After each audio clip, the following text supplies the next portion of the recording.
वृंदावन सुनरख मार्ग स्थित भक्ति वेदांत मंदिर में नवदिवसीय पाठोत्सव कार्यक्रम आयोजित किया जा रहा है।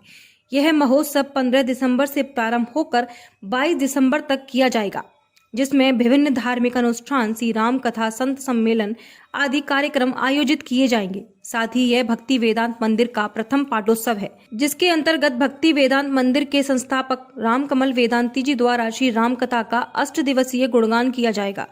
इस बारे में जानकारी देते हुए मंदिर के संस्थापक डॉक्टर रामकमल वेदांती जी महाराज और भागवत आचार्य मनोज मोहन शास्त्री ने कहा कि भक्ति वेदांत मंदिर में क्या कार्यक्रम आयोजित किए?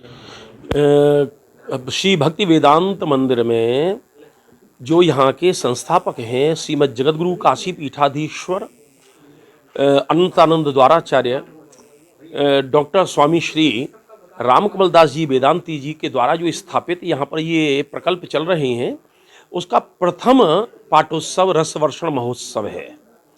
उसमें 15 तारीख से लेकर के निरंतर नवदिवसीय कार्यक्रम है यह, और जिसमें 108 श्री रामचरितमानस के पाठ होंगे और स्वयं जगतगुरु जी के द्वारा श्री रामचरितमानस का राम कथा का वर्षण होगा।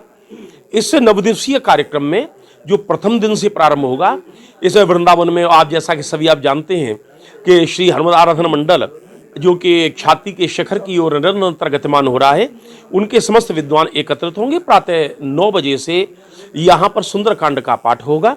उसके पश्चात में उसी दिन कार्यक्रम का प्रारंभ होगा 2 बजे से, जो वृंदावन के विशिष्ट विद्वान और संत यहाँ पर आकर के दीप प्रज्वलन के साथ में उस कार्यक्रम का श्री गणेश करेंगे। उसके पश्चात निरंतर 18 तारीख को यहाँ पर विदुषी सम्मेलन है, यानी उसमें यह है कि भारतीय संस्कृति में नारियों का क्या योगदान रहा, क्या उस सब चीज़ में चर्चा होगी। चूंकि गवेषणात्मक संगोष्ठी के पक्षधर श्री जगतगुरु जी निरंतर रहे हैं। उसके पश्चात में जो 21 तारीख को विद्वत गोष्ठी का आयोजन है, जो वृंदावन के प्राचीन डॉक्टरेट उपाधि से सम्मेलन करते हैं या अनेक अलग अलग क्षेत्रों में जो विद्वान हैं, उनकी यहाँ पर संगोष्ठी है। और उसके पश्चात में 21 तारीख को स्वनामधन संत लोग यहाँ पर एकत्रित होंगे और यमुना मैया की चिंता है या और अन्य संस्कृति का जो परवर्षण है वो यहाँ पर उन महापुरुषों के द्वारा होगा। वेदांत मंदिर में क्या क्या कार्यक्रम आयोजित किए? जी, हमारा श्रीमद् वृंदावन धाम में भक्ति वेदांत मंदिर की स्थापना जो विगत वर्ष हुई है, श्री राम विवाह पंचमी के शुभ अवसर पर हुई थी। अगहन मास भगवान नारायण का मास होता है और इसमें प्रतिपदा से लेकर के नवमी तक, अर्थात 15 दिसंबर से लेकर के 23 दिसंबर तक पाठोत्सव महोत्सव का समायोजन किया जा रहा है। कोरोना को देखते हुए समस्त नियमों का परिपालन करते हुए हमने विभिन्न कार्यक्रमों का समायोजन भक्ति वेदांत मंदिर में अपने संक्षिप्त रूप में रखे हैं, जिसमें संत सम्मेलन भी है और विदुषी सम्मेलन भी है। संत सम्मेलन का समायोजन 21 तारीख को है, विदुषी सम्मेलन का समायोजन 28 तारीख को है, विद्युत सम्मेलन का जो समायोजन है 21 तारीख को है और संत सम्मेलन 22 तारीख को है। इसके साथ साथ में राम विवाह पंचमी के दिन विभिन्न विशिष्ट कार्यक्रमों का समायोजन हमारे दिल्ली से पधारे हुए कौन सी मंडली अपनी प्रेम संकीर्तन मंडल के माध्यम से सुंदरकांड का पाठ होगा और प्रारंभ में शुभारंभ हो रहा है हनुमत आराधना मंडल के माध्यम से। समस्त विद्वत विभूति जो काशी वृंदावन की हैं, वो उन सभी के माध्यम से सुंदरकांड का पाठ होगा, जो अपने आप में अद्भुत आनंददायक होगा।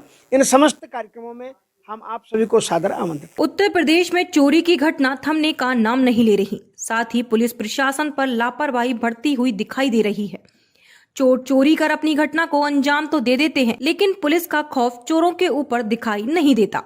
साथ ही चोर अपनी घटना को बेफिक्र होकर अंजाम पर पहुंचते हैं। इसी के तहत मथुरा वृंदावन मार्ग स्थित शिव मोटर्स एजेंसी में बीती रात चोरों ने धावा बोल दिया और गले में रखी नकदी को पार कर ले गए। आपको बताते चलें कि अद्दा चौकी से मात्र 10 कदम की दूरी पर स्थित ऑटोमोबाइल शोरूम है, जिस पर चोरों ने बीती रात घटना को अंजाम दिया। शोरूम मालिक दीपक गुप्ता के अनुसार वह 3-4 दिन से किसी शादी समारोह में गई हुई थी। जब वह रविवार को सुबह अपने शोरूम पहुंचे तो उनको अपने ऑफिस में सीसीटीवी कैमरे की डिवाइस गायब मिली, जिसे देखकर वह हरकत में आ गई और जब उन्होंने गले को देखा तो गले में रखी नकदी पार हो गई। जब उनको पता लगा कि यहाँ चोरी हो गई है तो उन्होंने तत्काल 112 नंबर पुलिस को सूचना दी। इस बारे में जानकारी देते हुए शोरूम के मालिक दीपक गुप्ता ने बताया कि मैं दीपक गुप्ता। क्या हुई आपकी ऑटो शोरूम? हमारे शोरूम में हमारे सैटरडे को बंद रहता है, शनिवार को। और जब मैं आज संडे को जब आया अपनी कंपनी ऑफिस में, तो मैंने अपना गेट खोला तो पता लगा, मैंने देखा कि मेरे जो कैमराओं का DVR जो होता है वो नहीं है। जब मैंने उसको देखा तो फिर मैंने अपने गले को भी देखा, पता लगा कि गला मेरा टूटा हुआ है, जिसमें से पैसे 1,25,000 रुपये समथिंग उसमें से निकले हुए, और पीछे से मेरा गेट, ये केबिन का जो दरवाज़ा है वो तोड़ा हुआ है। कब की बात है? ये मेरे साथ सैटरडे की बात है, सैटरडे की बात है, शनिवार की, क्योंकि बंद रहता है तब तो यहाँ कोई रहता नहीं है। ये पीछे से हुआ है। तो आप कहाँ थे? मैं बाहर था, मेरा स्टाफ यहाँ था बस। तो मैं 4-5 दिन से बाहर था। मैं पुलिस को सूचना दी इसकी? हाँ, मैंने पुलिस को सूचना दे दी है। चोरी हुई है आपके यहाँ? मेरे यहाँ पे 1,25,000 रुपये चोरी हुई। नकदी है? हाँ। तो इसकी भी चोरी हुआ है? नहीं, और कुछ नहीं चोरी हुआ। मेरा लैपटॉप भी रखा था यहाँ पे, 2 लैपटॉप रखे थे केबिन के अंदर, टैबलेट भी रखा था मेरा कंपनी का। घटना CCTV कैद हुई नहीं हुई? नहीं, वो CCTV कैमरे घटना कैद तो हुई होगी कहीं ना कहीं से, क्योंकि काफ़ी सारे कैमरे लगे हुए, बट लेकिन वो जो चोर था ना, वो DVR को ले गया उखाड़ के। जहां एक ओर शहर को स्मार्ट और सुंदर बनाने का कार्य प्रगति पर चल रहा है, वहीं दूसरी ओर सीवर टैंक की सफाई के लिए जगह जगह गड्ढों को खोदकर उनकी सफाई की जा रही है, जिससे जलभराव की समस्या से निजात दिलाई जा सके। लेकिन स्मार्ट सिटी के लापरवाह कर्मचारियों की लापरवाही ने एक युवक की जान ले ली। दरअसल पूरा मामला जिला अलीगढ़ के थाना सासनी गेट क्षेत्र में स्थित कटरा मोहल्ला का है, जहां के राजीव गुप्ता सुबह अपनी बाइक से घर से किसी काम से बाहर जा रहे थे। जैसे ही बाइक सीवर टैंक के नजदीक पहुंची तो फिसल कर सीवर टैंक में जा गिरी। राजीव गुप्ता के सीवर टैंक में गिरने से उनके सर में काफी गंभीर चोटें आईं, जिसके बाद उनको उपचार के लिए जिला अस्पताल में भर्ती कराया गया, जहां डॉक्टरों ने उनको मृत घोषित कर दिया। वहीं मृतक के परिजनों ने सड़क पर जाम लगाने की कोशिश की, जहां मौके पर पहुंची पुलिस ने उनको समझा बुझाकर शांत कराया।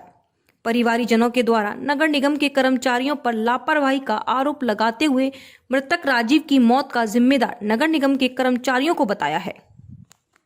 RSS की संपर्क प्रमुख मधुबाला गुप्ता और इनकी पत्नी को सरकारी सर्विस मिले, और क्या कहते हैं, दोनों बच्चों और मकान मिले इनको, क्योंकि इनका ना मकान है ना कुछ भी है, और ये लड़की गूंगी बहरी है। इन्होंने पूरा जो कमाई करी लड़की के इलाज में लगाया, इसलिए वो अपना मकान नहीं बनवा सकते। हमें सरकार से ये मदद चाहिए। उनके घर परिवार में और कितने सदस्य हैं? इनके घर परिवार में देवर जेठ हैं। आजकल कौन देवर जेठ किसी की मदद करता है?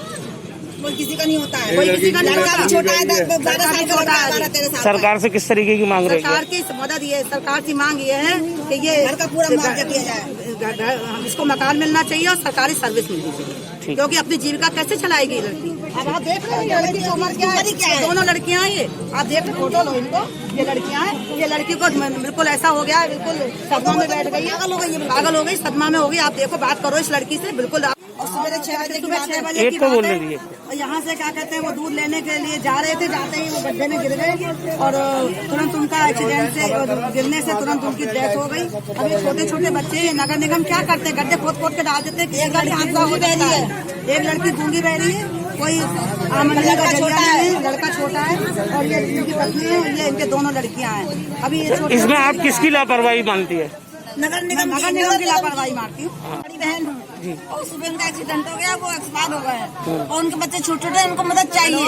सब प्रशासन से हमारी ये रिक्वेस्ट है। ये लड़की सुनती नहीं, बोलती नहीं, लड़का भी छोटा है, उनका बहुत छोटा है, कुछ नहीं, कोई परिवार में और कोई नहीं है उसका। तो ये उनकी मृत्यु हुई है, तो इसमें क्या नगर निगम की लापरवाही सामने आई है? बहुत बड़ी लापरवाही, उन्होंने बहुत गड्ढा खोद, हर जगह उन्होंने खोद खोद के रखे हैं, और कभी लापरवाही क्यों छोड़ देते, कोई सुबह जाए रात में कभी गिर जाए, किसी की परवाह नहीं है जरा सा। करीब लगभग घर से गई थी दूध लेने महेंद्र नगर, जो प्रतिदिन जाते थे दूध लेने, ठीक है। जब तक ये घंटे आध घंटे में दूध लेकर लौटे आते थे, आज लौटे नहीं।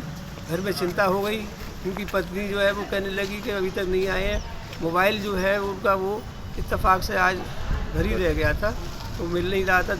इनके साथ मैं दूध वाले को फ़ोन किया तो बोले कि डॉक्टर साहब अभी तक दूध लेने आए नहीं, ठीक है। फिर चिंता हुई, फिक्र हुई, बच्चा जो है मैं देखने गया तो वहाँ महेंद्र नगर में जब रास्ता वहाँ पर जहाँ पर गड्ढे वड्ढे बने हुए, वहाँ पर किसी ने बताया कि यहाँ पे कोई जो है ना मोटरसाइकिल स्लिप होने की वजह से गिर गए थे।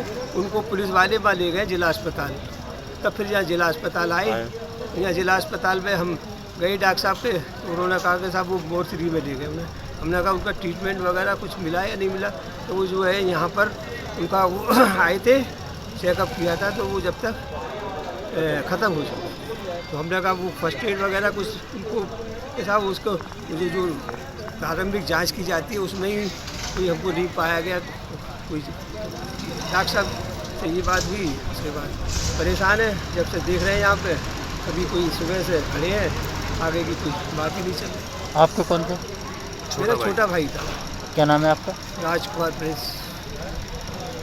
कोतवाली पुलिस को चुनौती देते हुए चोरों ने एक ज्वेलर्स की दुकान का शटर उखाड़कर अलमारी के ताले तोड़ करीब 10 लाख रुपए के जेवर चोरी कर लिए।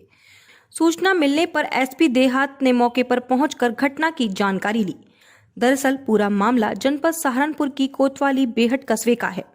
नौगांव निवासी सचिन कुमार की बेहट के मोहल्ला खालसा में रविदास मंदिर के सामने SR पेगवाल ज्वेलर्स के नाम से दुकान है।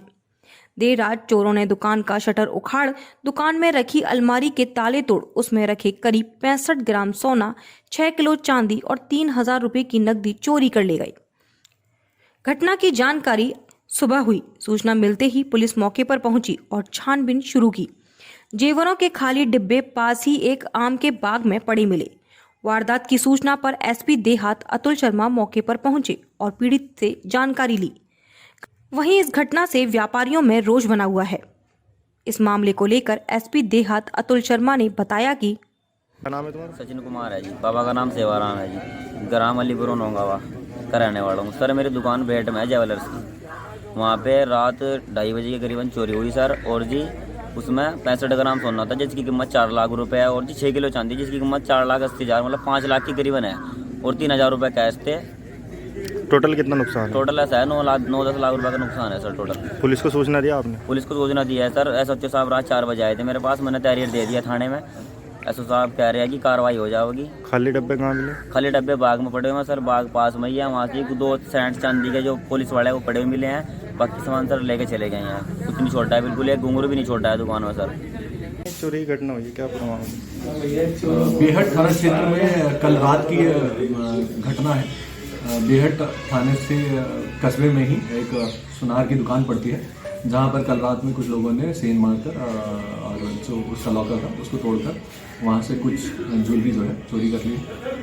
हमने दुकान के जो मालिक हैं उनसे तहरीर ले ली है। इस पर मुकदमा लिखकर अभी वो पंजीकृत कराया जा रहा है, और इसमें हमने टीम्स जो है वो टारगेट देकर उनको टीम्स को एक्टिवेट कर दिया है, और इसका हम जल्दी से जल्दी अनावरण करेंगे। Thank you.